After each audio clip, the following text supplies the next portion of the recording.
L'Inde est une plateforme de crowdfunding qui vous permet de prêter de l'argent aux agriculteurs, par exemple pour acheter un tracteur, un terrain, des vaches. Bonjour les amis, aujourd'hui je vais vous parler de l'Inde, qui initialement s'appelait l'Inde Secured. Donc ici on est sur la page de mon compte. Actuellement j'ai plus de 4300 € d'investis. J'ai déjà réalisé 26 investissements, dont 14 ont déjà été remboursés. 0 sont en défaut, 19 sont en cours, j'ai un prêt en retard de moins de 30 jours et 6 prêts en retard de plus de 30 jours. Et mon taux de rendement annuel sur l'Inde est de 11%. Pour l'instant j'ai gagné 520 € sur l'Inde. Plus de 450 € d'intérêt et 68 € de bonus. Je vous expliquerai plus tard comment gagner un bonus si vous investissez sur l'Inde. Comme vous pouvez le voir, sur l'Inde, tout est en anglais, mais vous pouvez le traduire en français si vous voulez.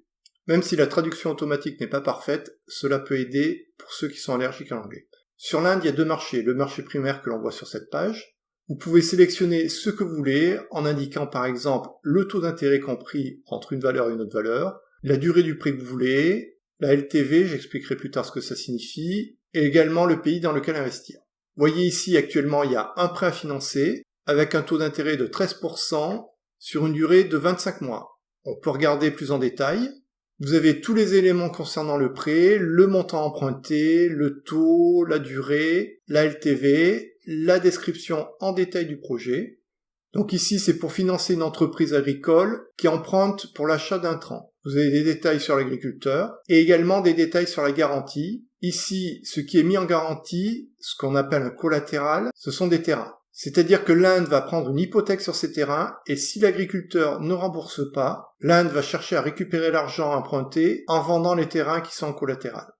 Pour investir, c'est très simple, il suffit d'indiquer ici le montant que vous voulez investir et de cliquer. Vous avez également d'autres informations sur cette page, le calendrier des remboursements. Ici, vous voyez que le remboursement se fera in fine, puisqu'il n'y a aucun remboursement intermédiaire. C'est seulement le 9 septembre 2025 que la totalité du prêt sera remboursée. Autre information que vous avez, c'est des informations sur l'emprunteur, le pays et des informations sur l'entreprise. Des informations sur le collatéral. On va regarder un autre prêt, par exemple le troisième. Ici, au niveau du calendrier, vous voyez que le 15 septembre 2023, il va y avoir un remboursement de 157,50 € sur le total qui a été prêté, qui correspond aux intérêts. Et si vous avez investi sur ce prêt, vous recevrez les intérêts en proportion de votre investissement sur le total. Par exemple, une personne qui aura investi 184,95 € va recevoir 1,57 € d'intérêt chaque mois jusqu'au 15 août 2024. Sur l'Inde, vous avez également un marché secondaire, c'est-à-dire que les personnes qui ont acheté peuvent revendre la partie du prêt qu'ils ont acheté. Par exemple, ici, vous pouvez racheter ce prêt en tout ou partie. L'avantage du marché secondaire, c'est que vous pouvez investir à partir de 2 €, alors que sur le marché primaire, c'est seulement à partir de 50 €.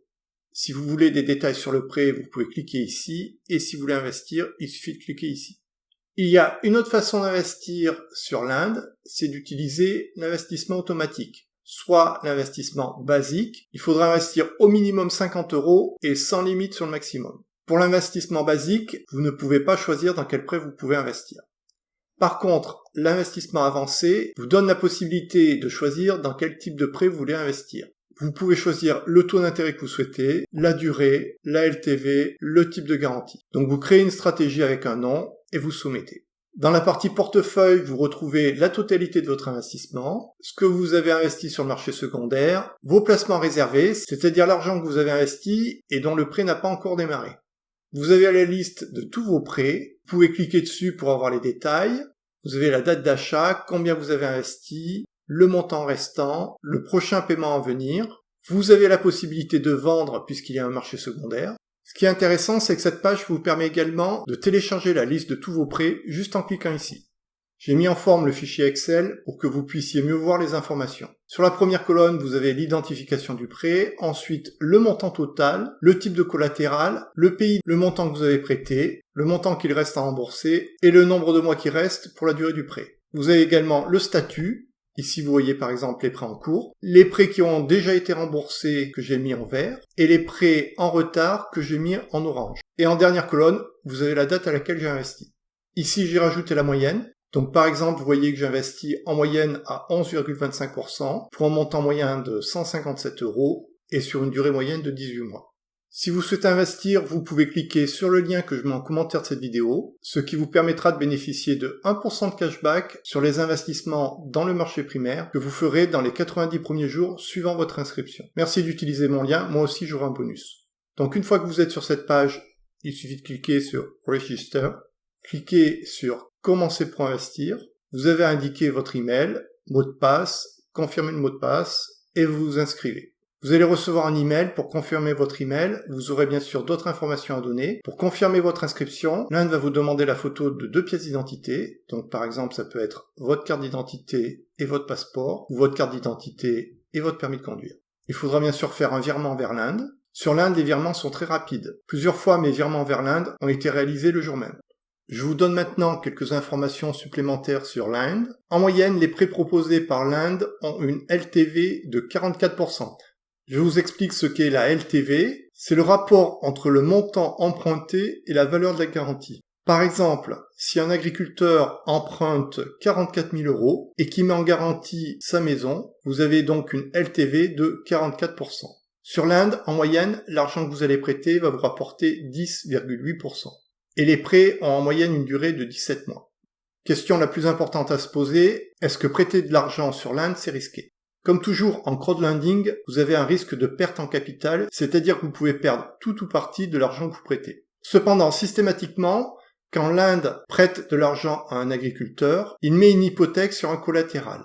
Alors un collatéral c'est quoi ? Par exemple, ça peut être un tracteur. Si l'agriculteur ne rembourse pas son prêt, après tentative de résolution du problème à l'amiable, le tracteur peut être saisi et vendu afin de récupérer de l'argent pour rembourser les prêteurs. Sur l'Inde, en général, le collatéral est un terrain, dans 40% des cas. Ensuite, ça peut être également une machine agricole, dans 39% des cas. Et dans 21% des cas, ce sera une récolte en céréales. Sur l'Inde, le LTV, que j'avais défini précédemment, est plus faible que sur la plupart des autres plateformes. Et plus le LTV est bas, plus vous avez de chances de récupérer votre argent s'il devait y avoir revente du bien mis en collatéral. Sur l'Inde, le taux de défaut est de 1%, c'est-à-dire qu'il y a 1% des prêts pour lesquels il y a un problème de remboursement. Cependant, grâce au collatéral, même en cas de défaut, cela ne signifie pas que vous avez perdu la totalité de votre argent. Il y a 6,9% des prêts qui ont un retard de moins de 30 jours, 2,1% des prêts qui ont un retard entre 1 et 2 mois, et 5,4% des prêts qui ont un retard de plus de 2 mois. Cela fait un taux de retard comparable à la première brique, mais bien supérieur à Clubfunding par exemple.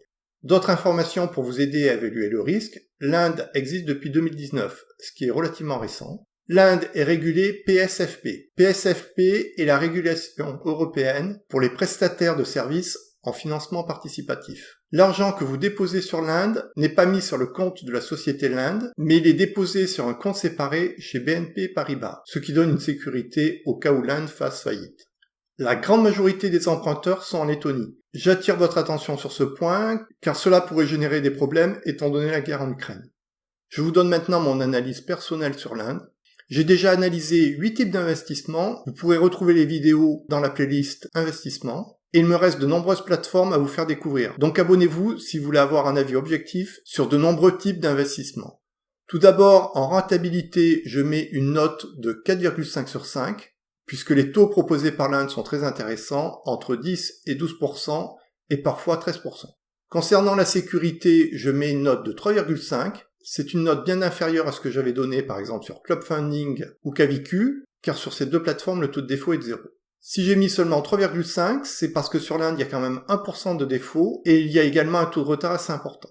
Cependant, si j'investis sur l'Inde, c'est que je pense quand même que le risque est modéré. Pour la liquidité, je mets une note de 4. Car sur l'Inde, les prêts sont relativement longs. Cependant, grâce au second marché, vous avez la possibilité de revendre les prêts que vous avez achetés. Donc si à un moment vous avez besoin de votre argent, ça peut vous aider. Cependant, je n'ai jamais essayé de revendre mes prêts sur l'Inde, donc je ne peux pas vous dire si le second marché est liquide. Si parmi vous, certains ont testé le second marché de l'Inde, merci de mettre en commentaire s'il fonctionne bien. Pour la note de simplicité, je mets une note de 4,6. C'est très simple d'investir sur l'Inde, vous avez juste à choisir les prêts qui vous correspondent le mieux.